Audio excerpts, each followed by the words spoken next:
विदाई के वक्त सिमरन अपने पिता से लिपट कर खूब रोती है। बाबा, बाबा मुझे आपकी बहुत याद आएगी। अब मैं कैसे रहूंगी आपके बिना। बेटी जब भी तेरा मन करे तो आ जाना, ये घर हमेशा तेरा ही रहेगा।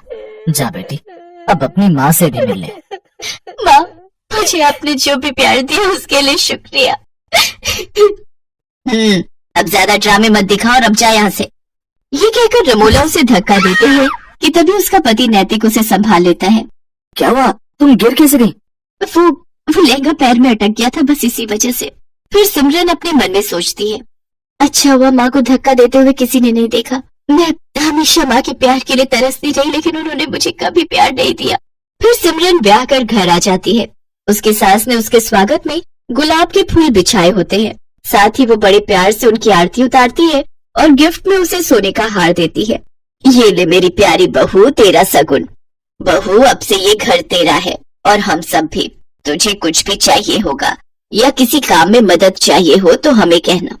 अच्छा, अब तुम दोनों थक गए होंगे, थोड़ी देर आराम कर लो, बाकी की रस्में फिर करेंगे। शुक्रिया माँ जी।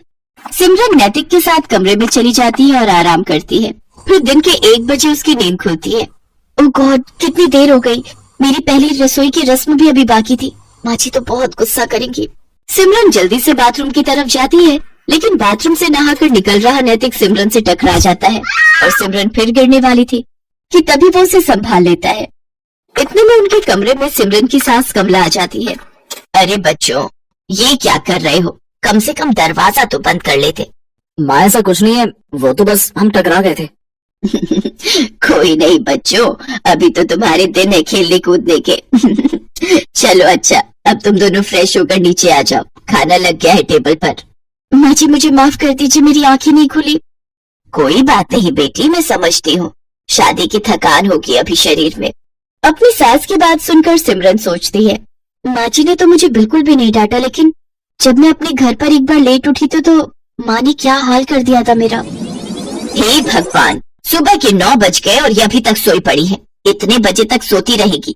अरे घर के काम धाम नहीं करने क्या? तेरे पापा का टिफिन और घर की साफ सफाई कौन करेगा? चल अब उठ। माँ मेरी तबीयत ठीक नहीं है और बुखार सा भी लग रहा है। तू ऐसे नहीं मानेगी।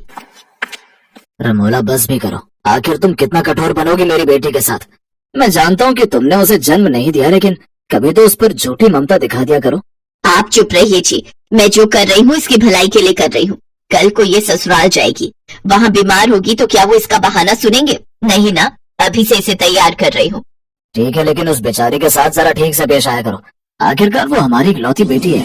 तभी नैतिक सिमरन से कहता है, सिमरन कहाँ खो गई? चलो तैयार हो जाओ। हाँ। कुछ देर बाद सिमरन तैयार होकर नीचे आ जाती है, जहाँ उसकी सास उसकी नजर उतारती है। थू, मेरी बहू को किसी की नजर ना लगे। मेरी प्यारी बहू, अब खाना खा ले। वो सब मिलकर खाना खाते हैं। फिर सिमरन प्लेट उठाने लगती है तो उसके हाथ से एक प्लेट नीचे गिर जाती है और टूट जाती है। अब माँ जी मुझे माफ कर दीजिए, वो मैं कोई बात नहीं बहू। अरे क्या हुआ बहू, तू इतना घबरा क्यों रही है? कुछ भी तो नहीं हुआ, बर्तन है, टूट गया तो क्या दूसरा आ जाएगा? नहीं माँ जी, वो मैं सचमुच, मुझे माफ कर दीजिए। मैं बहुत गड़बड़ करती हूँ, मुझे मत जलाइए, मत मारिए। करम जली, तूने ये नया कप तोड़ दिया, मेरा नुकसान कर दिया। अब देख मैं क्या करती हूँ। रमोना चूल्हे में से गरम लकड़ी निकालकर सिमरन के हाथ पर लगा देती है। सिमरन जोर जोर से चिल्लाती है, मत जलाइए मुझे, मत जलाइए। नैतिक जल्दी से सिमरन को गले से लगा लेता है। क्या हुआ, कौन जला रहा है तुम्हें? बहू क्या हुआ, मुझे बता। माँ जी एक बार मुझसे ऐसे किसी का कप टूट गया था तो उसने मुझे जला दिया था। लेकिन हम तुझे ऐसी कोई सजा नहीं देंगे। तू मेरे पास आ और मेरे गले लग जा। मेरी बच्ची, यूं घबराते नहीं। ऐसे ही दिन गुजरते हैं। कमला अपनी बहू को बहुत प्यार करती थी। वो उसे किसी भी गलती के लिए डांटती नहीं थी, वो उसे प्यार से समझाती थी। कमला अपनी बहू के लिए कुछ न कुछ खाने के लिए बाजार से लाती रहती या नए नए कपड़े उसके लिए बनवा देती। अपनी सास का ऐसा प्यार देख सिमरन की आंखें खुशी से भीग जाती थी। ऐसे ही एक रोज कमला सिमरन की पसंद का गाजर का हलवा बनाती है और उसे अपने हाथों से खिलाती है, तो सिमरन की आंखों से खुशी के आंसू बहने लगते हैं। ये देख कमला सिमरन से कहती है, बस बहू बहुत हुआ, मैं जब भी तुझे ज्यादा प्यार देने की कोशिश करती हूँ तो तेरी आंखों से आंसू बहने लगते हैं। आखिर क्या बात है बेटी, अपनी माँ समान सास को नहीं बताएगी? माँ जी, आप तो बहुत अच्छी हो और मुझे बहुत प्यार करती हो, लेकिन तभी दरवाजे पर दूध वाला आता है। सिमरन को देखकर उसकी नजर उस पर फिसल जाती है और वो उसका हाथ पकड़ लेता है। छोड़ो, छोड़ो मुझे, छोड़ो। एकदम मलाई की तरह मखमली हो तुम तो। तभी कमला भी वहाँ आ जाती है और उसे देखकर दूध वाला कहता है, माँ जी देखो ना, आपकी बहू मेरा हाथ पकड़ रही है। कमला जोरदार थप्पड़ उस दूध वाले को मारती है।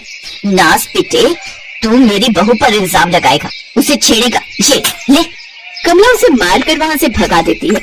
अपने ऊपर अपनी सास का भरोसा देखकर सिमरन रो पड़ती है और अपनी सास के गले लग जाती है।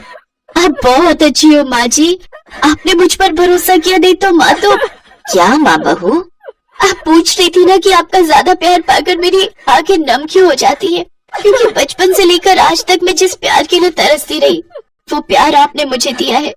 जब मैं 6 महीने की थी तभी मेरी माँ गुजर गई थी। तब बाबा दूसरी माँ लेकर आए ताकि वो मुझे माँ का प्यार दे सके, लेकिन उन्होंने कभी मुझे माँ का प्यार नहीं दिया। और अब वो प्यार मुझे आपसे मिला।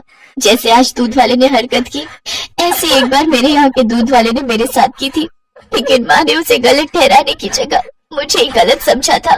कोई बात नहीं बहू, आज से मैं तेरी माँ हूँ और रमोला बहन ने भले ही तुम्हें प्यार न दिया हो, लेकिन एक यशोदा बनकर तुम्हें पाला तो है, तभी तो मुझे इतनी प्यारी बेटी जैसी बहू मिली है। तभी दरवाजे पर रमोला और मनोहर खड़े होते हैं। ये सब बातें सुनकर उनकी आंखों में आंसू आ जाते हैं।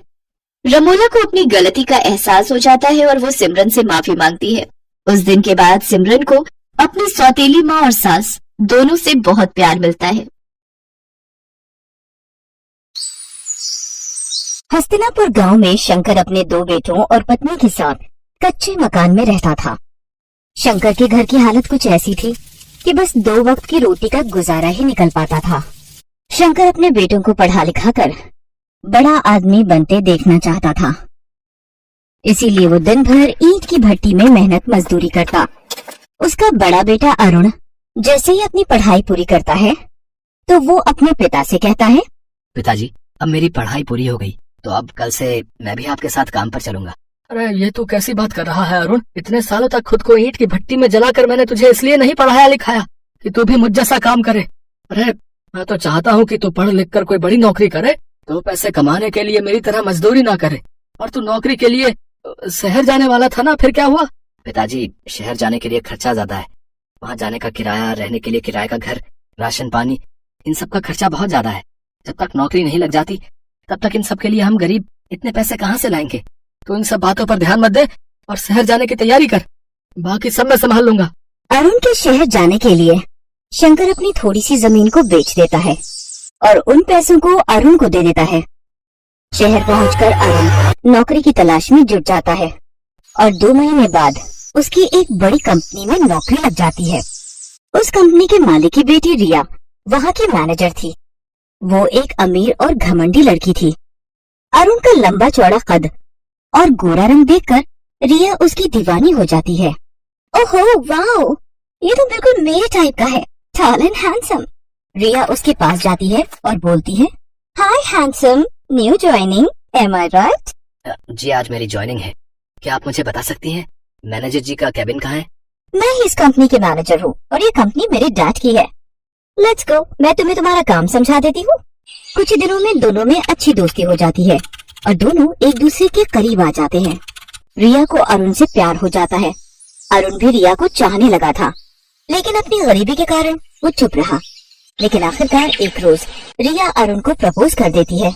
अरुण, आई लव यू और मैं तुमसे शादी करना चाहती हूँ। रिया मैं भी तुमसे प्यार करता हूँ, लेकिन मैं एक गरीब हूँ और तुम अमीर खानदान से हो, दोनों के बीच जमीन आसमान का फर्क है। ये सब मुझे नहीं पता, मैं सिर्फ इतना जानती हूँ कि मैं तुमसे प्यार करती हूँ और तुम्हारे साथ गरीबी में भी रह लूंगी। रिया अपने घर वालों से बात करती है, लेकिन रिया के पेरेंट्स इस शादी के खिलाफ थे, जिसके चलते रिया उनसे बगावत करके अरुण से शादी करके उसके घर, उसके गांव आ जाती है। भैया ये आप शहर से किसे ले आए हैं? माँ पिताजी मुझे माफ कर देना, लेकिन ये आपकी बहू रिया है। हम दोनों एक दूसरे से प्यार करते हैं, इसलिए हमने शादी कर ली। अरुण की खुशी के लिए उसके गरीब परिवार वाले रिया को अपना लेते हैं इसके बाद वो दोनों अपने कमरे में जाने लगते हैं तो राहुल उनका दरवाजा रोकते हुए कहता है, भाभी मुझे पहले पैसे दो तभी अंदर जाने दूंगा मैं। हाँ उफ, दिखा दी ना आखिर अपनी गरीबी वाली आदत। अमीर लड़की देखी नहीं कि पैसे मांगना शुरू। एक तो वैसे ही मैं इतनी थकी हुई हूँ, ऊपर से ये दरवाजा रोक कर खड़ा हो गया।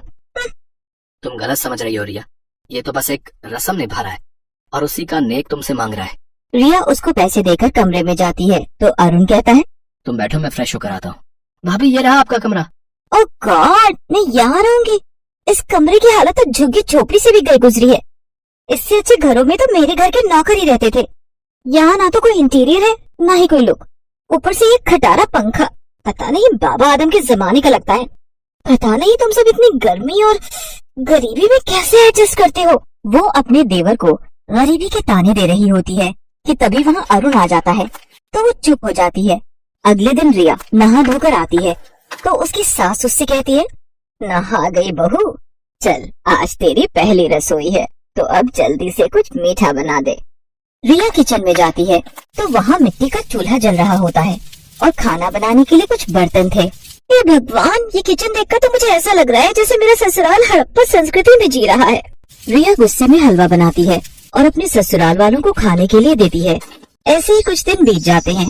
गांव में ही एक कंपनी खुलती है जहां अरुण नौकरी पर लग जाता है। अरुण जब घर पर नहीं होता तो रिया अपने ससुराल वालों को गरीबी के खूब ताने देती।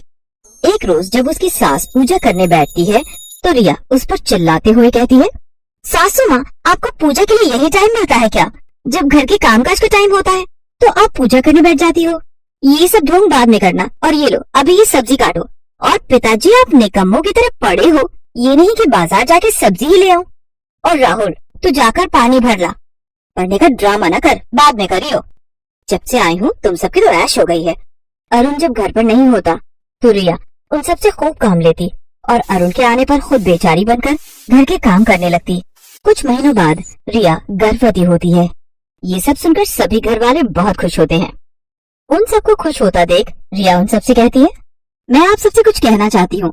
मैं नहीं चाहती कि जिस गरीबी में मैं जी रही हूँ उसमें मेरा बच्चा भी जिए, इसलिए मैं अरुण के साथ शहर शिफ्ट हो रही हूँ। मेरे डैड ने हम दोनों को शहर बुलाया है। रिया, तुम मेरे माता पिता से मुझे अलग करना चाहती हो? बचपन से मेहनत करके उन्होंने मुझे पढ़ाया लिखाया और अब जब उन्हें मेरी जरूरत है तो तुम मुझे उनसे अलग कर रही हो। मैं कहीं नहीं जाऊंगा, तुम्हें जाना है तो जाओ। तो फिर सड़ते रहो तुम यहीं, मैं तो चली। रिया अपना सूटकेस उठाकर जाने लगती है। तभी रिया की सास उससे कहती है, ठहर बहू, अरुण भी तेरे साथ जाएगा। चला जा बेटा, नहीं तो दुनिया वाले कहेंगे कि हमने तेरा घर तोड़ दिया। इसके बाद दोनों शहर आ जाते हैं। शहर आकर रिया की जिंदगी अच्छी खासी कटने लगी, लेकिन अरुण उदास रहने लगा। उसे रह रहकर अपने गरीब परिवार की याद सताने लगी। ऐसे ही समय गुजरा और रिया ने एक बच्चे को जन्म दिया। अरुण, अरुण, मेरा बच्चा कहाँ है? मैंने उसे गोद में नहीं खिलाया। रिलैक्स रिया, हमारा बच्चा अभी यहीं था। हो सकता है कि नर्स ले गई होगी, मैं अभी जाकर पता करता हूँ। कुछ देर बाद नर्स बच्चे को लाकर रिया को देती है।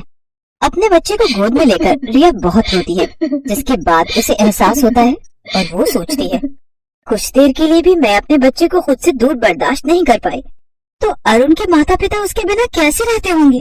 तभी अरुण वहाँ आ जाता है तो रिया रोते हुए उससे माफी मांगती है और कहती है, अरुण, मुझे माफ कर दो, मुझे अपनी गलती का एहसास हो गया है।